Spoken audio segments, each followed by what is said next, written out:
N'hésitez pas à contacter Larry. Il est toujours sur ce plateau lorsqu'il est 8h05. Ce matin, 8h03, il est en position. Bonjour, docteur. Bonjour, Sandra Péniel. Bonjour à tous ceux qui nous regardent là. Bonjour.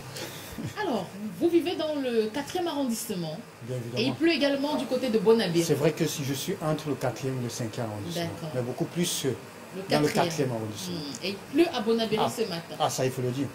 Et surtout pour nous qui vivons dans le marécage. Ça il faut le dire. D'accord. Oh, bon. Du courage. Ah, merci bien. Donc, on va parler de quelque chose qui n'est pas du tout gai, mais comme on relativise toujours dans la vie, nous voulons savoir ce matin, c'est quoi chlamydia? Voilà, et ça déjà à titre de rappel, je voudrais le dire, le chlamydia vient aussitôt après ce qu'on appelle le papillomavirus, dont nous avons parlé hier. Ça fait partie de l'une des infections sexuellement transmissibles. D'une manière fréquente, ça il faut le dire. Tout n'est pas dit dans tout le monde entier. Le chlamydia n'est pas propre, la chlamydia autant pour moi n'est pas propre, rien qu'aux Africains. Même les Blancs en souffrent, même jusqu'aux États-Unis, ça déjà il faut le savoir. Donc cela fait partie des IST, des infections sexuellement transmissibles, évidemment. Okay. Et cela peut toucher le rectum, la gorge. La gorge aussi. La gorge aussi, ça c'est ce que les gens... Rectum et gorge. Gorge et les organes bien évidemment génitaux, voilà. Qui sont la cible principale. Oui, et il faut dire, ça il faut aussi le préciser que les femmes sont beaucoup plus touchées que les hommes. Même si les symptômes se révèlent tardivement. Mais les femmes sont plus touchées que les hommes. Ça il faut le préciser. Wow. Et si on essayait de savoir comment se manifeste cette maladie? Voilà, je disais déjà, il y a des personnes asymptomatiques. C'est-à-dire que vous avez été contaminé et que les symptômes, vous ne faites pas de symptômes. Vous n'avez pas de manifestations. Ça n'existe, ça on le sait. Alors, mais déjà pour ceux qui ont des signes, les signes ne trompent pas, notamment ce qu'on appelle les brûlures mictionnelles, c'est-à-dire ça chauffe quand vous faites pipi. Tant pour l'homme que la femme, voilà. Et accompagné des douleurs chez la femme, douleurs pendant les rapports, bien évidemment. Nous avons également les saignements chez la femme. Nous avons également l'écoulement blanchâtre. Ça, c'est chez l'homme. Et chez la femme, c'est jaunâtre. Cette différence-là. Voilà, quand jaunâtre, déjà parce que la femme, d'une manière naturelle, a ce qu'on appelle les pertes blanches. Mais sauf que quand elle est sujet au chlamydia, bien évidemment, l'écoulement est jaunâtre. Chez l'homme, c'est blanchâtre. Voilà les symptômes. Ça va jusqu'à ce qu'on appelle les douleurs articulaires. On peut avoir mal au niveau des articulations, comme je le disais tantôt, également à la gorge. Voilà. D'accord. Dans vos propos liminaires tout à l'heure, on a pu déceler quelques causes de cette maladie, mais est-ce que vous pouvez nous édifier de fond en comble? Et surtout, nous voulons savoir comment se transmet-elle? Voilà, et ça il faut dire déjà quand on parle de cause, il s'agit bien évidemment d'une bactérie, Chlamydia trachomatis. Voilà comment on appelle. Alors, comment se transmet? Par voie des rapports sexuels, bien évidemment. Je voudrais aussi dire, je me réserve souvent de dire non protégé. Parce que comme j'ai l'habitude de dire, même avec les préservatifs ne protègent pas à 100%. Voilà. Donc, il faut dire en un mot, par les rapports sexuels, protégés ou non protégés, parce que ces écoulements-là, ces liquides biologiques peuvent contaminer. Voilà.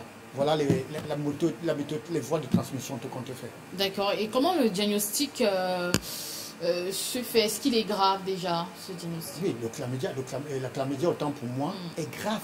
Très grave. Parce qu'il est important de clarifier également sur ce problème d'article. On a tendance à dire le chlamydia, même certains médecins. Vous apportez un... Oui, à chaque fois, parce qu'il faut dire c'est une bactérie. Oui. C'est une bactérie. La chlamydia. La chlamydia. Voilà, ça, il faut le préciser.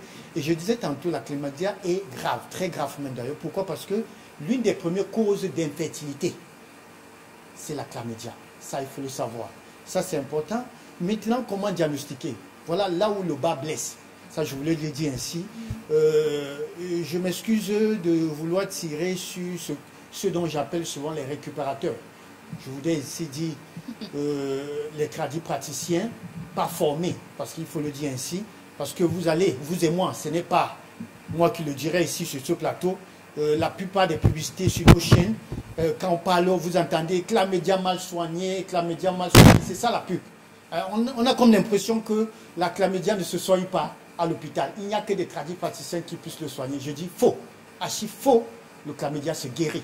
Et je ne voudrais pas citer les antibiotiques qui permettent de guérir. Nous en avons 2.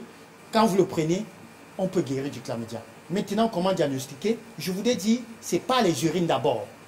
Pas les urines et après le sang. Parce que une fois que, si la chlamydia n'atteint pas l'utérus ou encore les trompes, si vous faites l'examen de sang, vous ne le verrez pas. Pourtant, vous l'avez déjà. Alors, on commence par les urines. Et ça, je voudrais décrire également cette méthode, cette façon de faire les examens aujourd'hui. Parce que, vous savez, aujourd'hui, on achète des bandelettes sur le marché, même à 100 francs. D'où j'appellerai également l'automédication. Quelqu'un peut rester à la maison, aller acheter les bandelettes et dire, je veux faire mon test de chlamydia. Pourquoi il en a acheté à combien? 100 francs. Non, faites très attention parce que cela peut vous révéler des résultats qui ne sont pas vrais. Allez-y à l'hôpital, on va préparer, j'aime si bien dire, préparer le sang. Ça, c'est important de le dire, et à partir des urines. Donc, voilà comment le diagnostic se fait. D'accord. Mais et lorsqu'il est mal fait, il y a forcément des complications. Bien évidemment, bien évidemment. Alors, parlant des complications, bien évidemment, je voudrais commencer par les hommes. Inflammation de la prostate, des testicules. Qui parle de l'inflammation de la prostate, l'une des complications de la prostate, c'est le cancer de la prostate. Testicules également. Et vous connaissez les rôles des testicules qui produisent justement ce qu'on appelle les spermatozoïdes. Une fois que les testicules sont affectés ou encore infectés, dites-vous bien que vous aurez des problèmes d'infertilité. Ça, c'est important de le rappeler. Maintenant, chez la femme, il y a l'inflammation. Chez la femme, il y a l'inflammation de l'utérus. Ça, il faut le préciser. Nous avons l'inflammation de l'utérus chez la femme, en ce qui concerne les complications. Nous avons également ce qu'on appelle l'inflammation des trompes. Une fois que les trompes sont inflammées, dites-vous bien que ça peut aller jusqu'à ce qu'on appelle trompe bouchée. D'où, résultat, infertilité. Voilà des complications, et ça je le disais à l'antenne déjà, avec les symptômes, que ça va jusqu'à ce qu'on appelle les douleurs articulaires. Il y a des gens aujourd'hui qui souffrent, qui ont des douleurs articulaires dues, bien évidemment, au chlamydia. Donc, complications chez les femmes, infertilité. Oui. D'accord. Et si on chez l'homme également, hein, ça il faut le dire, chez l'homme d'accord, également. hommes et femmes. Hommes et femmes. D'accord. Est-ce qu'il y a d'autres complications ou... Inflammation de la trompe, inflammation de l'utérus chez la femme. Et chez l'homme, la prostate, les testicules. Et lorsqu'il y a inflammation, généralement, il faut procéder à l'ablation. À l'ablation. Donc l'hystérectomie vaginale. Bien évidemment. C'est vrai qu'on peut ôter une trompe et vous allez rester avec une autre. Et si l'autre trompe est également bouchée, dites-vous bien que vous ne pourrez plus faire des enfants. Oh là là, docteur. Qu'en est-il des femmes enceintes? Est-ce qu'elles sont également exposées? Est-ce qu'il y a des risques lorsqu'elles contactent la maladie? Voilà, ça c'est important de le préciser. Et voilà pourquoi je parlais tantôt du diagnostic. Je vous ai dit qu'il y a un taux. Un taux, tant pour la femme que l'homme. Chez l'homme, bien évidemment, c'est 1 sur 32. Inférieur ou supérieur à 1 sur 32, vous êtes infecté. Chez la femme, c'est 1 sur 64. Ça, c'est important de le dire. Ça, je voudrais me réserver à ce type d'examen où on fait des examens des IST, on fait des tests, on met positif tout simplement. Positif sur la base de quoi? C'est quel taux? Ça, il faut le préciser. Et quand bien même le prescripteur, il prescrit la durée, ça c'est important de le savoir. Et c'est là où je parle des récupérateurs. Parce que quand on vous fait un test, c'est positif. C'est sur la base de quoi? Il vous fait boire, ou c'est 30 litres de produit, je ne sais pas quoi. Faites très attention. Il y a un taux, il y a des valeurs. Alors, pour la femme enceinte, déjà, des risques, vous pouvez faire un enfant prématuré. Ça c'est important. Vous pouvez ne même pas faire d'enfant. Vous pouvez avoir ce qu'on appelle une fausse couche due au chlamydia. Vous pourrez également avoir un bébé de faible poids dû au chlamydia. Ça, c'est important de le dire. Vous pourrez également avoir ce qu'on appelle une grossesse extra due au chlamydia. Voilà autant de risques pour la femme enceinte. Ça va plus loin en ce qui concerne le nouveau-né. Le nouveau-né pourrait être atteint de ce qu'on appelle la pneumonie ou encore des maladies oculaires. Ça, je voudrais m'adresser à cette femme qui dit que non, on est élevé, il n'y a pas de problème. C'est vrai, vous pouvez justement accoucher avec un bébé. Accoucher un bébé quand vous avez un chlamydia, mais dites-vous bien que à la sortie, à l'accouchement, ce bébé-là va racler, comme on le dit souvent, cela ne nous trompe pas. Voilà pourquoi aujourd'hui on voit des enfants, des nouveaux-nés, des enfants de 5 ans porter des loupes. Vous pensez que c'est dû à quoi? C'est des infections sexuellement transmissibles. Donc faites très attention, vous les femmes enceintes, respectez les visites et soumettez-vous à ce qu'on appelle le bilan prénatal. Ça c'est important. D'accord, environ 3 visites. On peut aller au-delà d'une visite par mois. C'est 7 visites, il faut le préciser. Une femme enceinte, ce n'est pas 3 visites, c'est 7 visites. 3 visites, premier trimestre, deuxième et troisième trimestre. Non, je voulais le préciser, Sandra Péniel. J'ai souvent dit ça pour la femme enceinte. Pour concevoir, on doit préparer la venue d'un bébé. C'est un projet de vie. On ne conçoit pas un bébé sur un terrain sale. Vous comprenez quand je dis un terrain sale? Que vous rencontrez avec votre partenaire, n'avoir jamais fait un bilan de santé et que vous jetez là et vous faites un enfant. Non, ça c'est un terrain malsain, ça il faut le dire. Pas propre. Parce que l'enfant, vous allez dire, non, je vais faire la visite au 5e ou au 4e mois. Et je décris même le fait que certains médecins ou encore corps disent que non, madame, c'est très tôt pour faire la visite. Mais sur la base de quoi? Pour vous qui n'avez pas préparé la venue d'un enfant, le 1er mois, vous devrez aller, une fois qu'on fait un test, c'est positif, soumettez-vous à un bilan, ça c'est important. Pourquoi? Parce que l'enfant peut être en train de se développer sur un terrain infectieux, soit avec le chlamydia. Voilà pourquoi il faut faire, je parle de 7 visites, ça c'est important. Maintenant, quand on fait moins de ça, c'est pour ceux qui se sont préparés. Vous faites d'abord un bilan, vous dites chérie, il faudra qu'on fasse un bilan.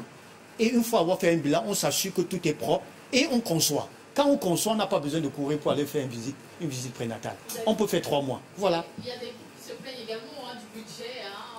Mais... La santé n'a pas de prix. Vrai, La santé n'a pas de prix. Surtout de préparation. Surtout quand on sait que, vous savez, toutes les femmes aimeront avoir porté dans leur ventre le futur président, ou la future, ou encore la première dame. Alors, pour ainsi dire que, pourquoi parler de coût, hein, c'est une grâce, merci, vous l'avez pris, c'est une grâce de faire un enfant et savoir que cet enfant pourrait être le futur ministre ou bien le futur chef d'État. Pourquoi ne pas investir? C'est un budget, il faut investir. Ben. C'est vrai, c'est une grâce. D'ailleurs, j'ai fait un tour dans un hôpital, il y a une femme très connue dans ce pays qui est multimilliardaire. Elle se rendait également dans ce centre de gynécologie. Et 30 minutes après, docteur, elle pleurait à chaudes larmes. Et on lui a demandé pourquoi. Elle pleure. Elle signale qu'il n'y a aucune possibilité pour elle de faire des enfants. Après plusieurs fécondations in vitro, même ratées. Donc voilà. C'est une grâce particulière d'être maman. Voilà. Et donc, comme vous l'avez dit, la santé n'a pas de prix. Maintenant, est-ce qu'on peut attraper la chlamydia sans rapport sexuel? Bien évidemment. Bien évidemment. Ça, il faut dire les liquides biologiques, je le disais tantôt. Et ça, je voudrais m'adresser à ces couples-là qui utilisent les mêmes serviettes. Hein, les mêmes serviettes. Je ne sais pas si le fait d'être unis pour le meilleur et pour le pire nous laisse le droit de pouvoir utiliser les mêmes serviettes ou bien les mêmes brosses à dents. Faites très attention. Unis pour le meilleur et pour le pire, ce n'est pas avec, je voudrais dire, le matériel ou bien... Non, chacun doit avoir sa serviette, chacun doit avoir sa brosse à dents. Alors faites très attention parce que même des enfants à la maison, il y a des enfants qui se servent des serviettes des parents. Faites très attention. Donc on peut justement se faire contaminer du chlamydia sans rapport sexuel. Ça c'est important de le préciser. D'accord. Est-ce que la chlamydia peut être guérie? Voilà. Chlamydia se guérit. Et je voudrais dire à 100%. Ça il faut le préciser. Éviter d'aller toujours vers ces récupérateurs parce que je n'ai rien contre les tradipraticiens. Je suis d'avis que les plantes également soignent, mais je voudrais dire jusqu'ici, à ma connaissance, le chlamydia se soigne à l'hôpital. À l'hôpital, je le dis. En moins de 14 jours, on peut vous soigner de votre chlamydia par des antibiotiques. Mais, sauf qu'il n'existe pas de vaccin contre la chlamydia. Détrompez-vous. Comme vous vous soignez, vous pourrez choper également le lendemain. Et voilà pourquoi il y a des conduites à tenir pendant le traitement. Pendant le traitement, pas de rapport sexuel. Ça, il faut le dire ainsi. Parce que quand je veux dire, faites des rapports protégés, le fait même de chausser, il y a des gens qui ne savent même pas porter les préservatifs. Alors, il y a ces règles d'hygiène qu'il faut déjà observer pendant le port des préservatifs. Vous ne le savez pas. Donc, abstenez-vous de faire des rapports quand vous avez la chlamydia. Ça, c'est important. Abstenez-vous également de consommer l'alcool. Il y a des gens qui vont jusqu'à boire des comprimés avec la bière. ou encore des boissons gazeuses et tout. Ça, c'est chimique, s'il vous plaît. C'est chimique. On boit des comprimés avec de l'eau simple. Ça, c'est important. Si vous... Je dis du jus de fruits. D'accord. On peut accompagner certainement avec ceux qui ont des problèmes gastriques. Vous pouvez faire un jus de carotte, parce que là, ça joue un effet tampon, bien évidemment. Mais toujours est-il dit, il faut prendre de l'eau et accompagner avec du jus. Mais boire avec du jus, boisson gazeuse, c'est strictement interdit. C'est contre-indiqué même d'ailleurs. D'accord. Merci beaucoup, docteur Larry, pour ces précieux conseils ce matin. Vous demandez aux téléspectateurs, téléspectatrices d'être très vigilants. Parce qu'il y a des docteurs qui proposent, des thérapeutes qui proposent souvent des potions, des médicaments dans des bouteilles d'eau minérale. On nous les vend à 1000 francs, voilà. 500. On nous dit qu'après 2 doses, c'est terminé. Voilà. La chlamydia partira. Il faut aller à l'hôpital déjà. Ça, c'est clair. Il faut aller à l'hôpital, comme je le disais, parce que ça peut récidiver. Et je vous ai dit que vous pouvez vivre avec le chlamydia même pendant 10 ans. Et dites-vous bien que les complications avec 10 ans, et ça, il faut dire, il y a un rapport direct avec le VIH. Pour vous qui avez déjà la chlamydia, dites-vous bien qu'il est facile de pouvoir contracter également le VIH. Et quand bien même vous avez le VIH et que vous avez le chlamydia, vous devez faire attention à ces personnes parce que facilement ils peuvent transmettre le VIH. SIDA, bien évidemment. Donc c'est très dangereux, comme je l'ai dit à l'entrée de jeu. La chlamydia, première cause d'infertilité reconnue scientifiquement. Donc attention au chlamydia. Pour vous qui cherchez les enfants, il est aujourd'hui, je vous le rappelle, allez vous faire dépister. Et quand bien même vous entretenez des rapports à risque, n'allez pas le lendemain faire un test de chlamydia, vous ne verrez rien. J'ai l'habitude de dire, vous cherchez quoi? Ce n'est pas le lendemain que vous faites le test, il faut attendre au moins 15 jours pour vous soumettre à un test. Et quand bien même ça ne donne pas, dites-vous bien que 2 semaines après, il faut faire un test. Et je voulais le rappeler également, quand vous êtes sur traitement, après avoir fini le traitement, 14 jours à 1 mois, soumettez-vous à un test de contrôle. Ça, c'est important, surtout pour ces femmes qui cherchent des enfants, ou encore pour ces hommes qui cherchent à avoir des enfants. Vous devez vous soumettre à ces tests de contrôle également, ça c'est important. D'accord, merci docteur. Alors, est-ce qu'il y a un autre peut-être signe pour sortir, la perte ou l'écoulement des yeux? Est-ce que ça devrait être... Bien sûr, mais si, vous faites bien de le rappeler parce que ça également, les problèmes oculaires, la chlamydia cause également ces affections des yeux. Voilà pourquoi j'ai dit que ça fait partie des complications également, même des signes.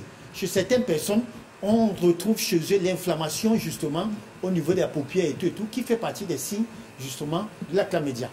D'accord, très bien. Mais il y a une autre maladie dont on a aussi peur, l'anésite, docteur.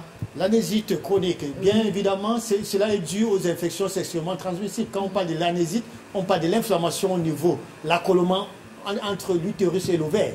Et ça, je voudrais dire que cela également fait partie des causes d'infertilité. Faites très attention quand vous avez une anésite, parce qu'il y a la forme aiguë, il y a la forme chronique. Et ça, à partir de l'échographie, on arrive à voir ce qui se passe. Vous devez vous soumettre à l'échographie le plus souvent pour pouvoir découvrir ce qu'on appelle une anésite. Je crois que ça ferait bien d'en parler parce que c'est une pathologie, bien évidemment, assez fréquente dont les femmes ignorent. D'accord. Il faut rapidement soigner, sinon on s'expose à l'infertilité. Infertilité pour ne pas dire stérilité. Ouh. Voilà. D'accord. Merci beaucoup, docteur. Très bonne journée à vous. Merci bien. Je rappelle que le docteur Larry est toujours disponible pour vous. Mais contactez-le. Prenez des rendez-vous en présentiel.